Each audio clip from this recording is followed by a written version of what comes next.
देश की ताकत तीनों है, महान जवान, किसान और जनता। महान नौसेना मुख्यालय का क्लर्क निकला पाक जासूस। ऑपरेशन सिंदूर की जानकारी ली, आईएसआई से मिले पैसे। 2022 में भारतीय खुफिया एजेंसियों के हाथ एक ऐसा केस लगा जिसने यह दिखाया कि पाकिस्तान की आईएसआई किस हद तक भारत की सुरक्षा व्यवस्था में सेंध लगाने की योजना पर काम कर रही है। जयपुर पुलिस ने रवि प्रकाश मीना सेना भवन में तैनात एक चतुर्थ श्रेणी कर्मचारी को गिरफ्तार किया। आरोप था कि उसने सोशल मीडिया पर एक महिला अंजलि तिवारी के संपर्क में आकर सेना की संवेदनशील जानकारियां लीक। जांच में सामने आया कि वह महिला असल में पाकिस्तान की आईएसआई की एजेंट थी, जिसने हनी ट्रैप और भावनात्मक शोषण के जरिए मीना को अपने जाल में फंसाया। यहीं से भारतीय एजेंसियों ने सोशल मीडिया से जुड़े संदिग्ध खातों की गुप्त निगरानी शुरू की, जिसे ऑपरेशन साइबर नेट नाम दिया गया। इसी डिजिटल निगरानी के दौरान एजेंसियों को एक और नाम सामने आया, विशाल यादव। यादव कोई साधारण कर्मचारी नहीं बल्कि भारतीय नौसेना मुख्यालय में उच्च श्रेणी का क्लर्क था, जिसे कई बार गोपनीय फाइलों और दस्तावेजों को संसाधित करने की जिम्मेदारी दी जाती है। शुरुआती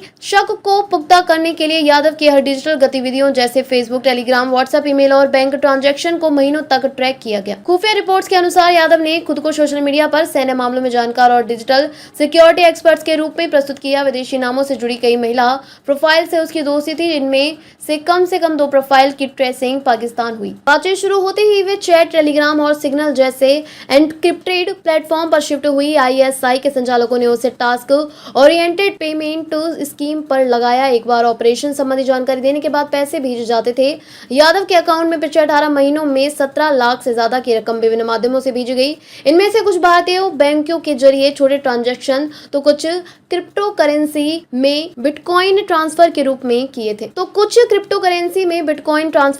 थे उसे एक डिजिटल वॉलेट ऐप के जरिए पाकिस्तान से जुड़े वॉलेट से पेमेंट मिला, जो भारत में एक बड़े साइबर मनी लॉन्ड्रिंग रैकेट के ओर इशारा करता है। यादव के मोबाइल और कंप्यूटर से जो दस्तावेज बरामद हुए हैं वे बेहद संवेदनशील हैं। ऑपरेशन सिंदूर से जुड़ी सामरिक योजना, युद्धपोतों की तैनाती, नौसेना का गुप्त मूवमेंट, सैटेलाइट से प्राप्त इंटेलिजेंस फीड, रेडियो संचार से जुड़ी गोपनीय फ्रीक्वेंसी डिटेल, जवानों के डिप्लॉयमेंट पोजीशन, नौसेना बेस के आंतरिक मैपिंग और लॉजिस्टिक डेटा, ये सभी दस्तावेज अगर दुश्मन के हाथ में जाएं तो सिर्फ सुरक्षा खतरे में नहीं, युद्ध जैसी स्थिति भी उत्पन्न हो सकती है। विशाल यादव जैसे व्यक्ति को इतनी संवेदनशील पोजीशन पर रहते हुए आईएसआई के लिए जासूसी करना यह बताता है कि साइबर सिक्योरिटी प्रोटोकॉल अभी भी भारतीय सैन्य संस्थानों में कमजोर है। संवेदनशील पदों पर नियुक्त कर्मचारियों के डिजिटल प्रोफाइल की समय पर जाँच नहीं होती। हनी ट्रैप और डिजिटल फिशिंग जैसी तकनीकों से भारत की सुरक्षा जैसे एजेंसियों को और सतर्क रहने की जरूरत है। यादव को दिल्ली स्थित उसके सरकारी क्वार्टर से खुफिया टीम और जयपुर एटीएस ने एक संयुक्त ऑपरेशन में पकड़ा। उसके सभी इलेक्ट्रॉनिक डिवाइसेस, बैंक डिटेल्स और वॉलेट्स जब्त कर